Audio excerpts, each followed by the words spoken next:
ಬಟ್ಟೆಗಳೆಲ್ಲ ಹೊಲಸಾಗಿತ್ತು. ಅವ್ರು 3 ಜನ ಹೋಗೋದನ್ನ ಪುಂಡಲಿಕ ನೋಡ್ತಾನೆ. ಹೋಗಿ 1 ಗಂಟೆ ಆಗುತ್ತೆ, ಆಚೆ ಬರೋದನ್ನು ನೋಡ್ತಾನೆ.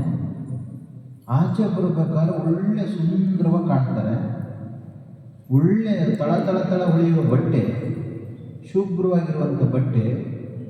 ಈ ಕಡೆಯಿಂದ ಹೋಗ್ಬೇಕಾದ್ರೆ ಇಷ್ಟೊಂದು ಗಲೀಜಾಗಿ ಹೋಗಿದ್ರು, ಆ ಕಡೆಯಿಂದ ಬರ್ಬೇಕಾದ್ರೆ ಏನು ಹಿಂಗೆ ಬರ್ತಾರಲ್ಲ ಸೇವೆ ಮಾಡಿಕೊಂಡು. ಸ್ನಾನಕ್ಕೆಲ್ಲ ಹೋಗಿದ್ದವ್ರು ಒಳಗಡೆ ಸೇವೆ ಮಾಡ್ಕೊಂಡು ಆಚೆ ಬರ್ಬೇಕಾದ್ರೆ ಅದೇ ಬಟ್ಟೆಲಿ ಬರ್ಬೇಕಲ್ಲ, ಬಟ್ಟೆ ಹೊಳಿತಾ ಇದಾವಲ್ಲ ಹೆಂಗೆ ಅಂತ ಯೋಚನೆ ಮಾಡಿದ್ರು. ಅವ್ರು 3 ಜನ ಬಂದ ಮೇಲೆ ಕೇಳ್ದ, ಯಾರು ನೀವು? ಈ ಕಡೆಯಿಂದ ಹೋಗ್ಬೇಕಾದ್ರೆ ಗಲೀಜಿದ್ರಿ, ಮಂತ್ರ ನೋಡಕ್ಕೆ ಇದ್ರಿ, ಆ ಕಡೆಯಿಂದ ಬರ್ಬೇಕಾದ್ರೆ ಇಷ್ಟೊಂದು ಹೊಳಪಾಗಿ ಬರ್ತಿದ್ರೆ ಹೆಂಗೆ? ಅವಾಗ ಅವ್ರು ಹೇಳಿದ್ರು, ಗಂಗೆ, ಸರಸ್ವತಿ, ಯಮುನೆ ಅಂತ ನಮ್ಮ ಹೆಸರು. ಏನೋ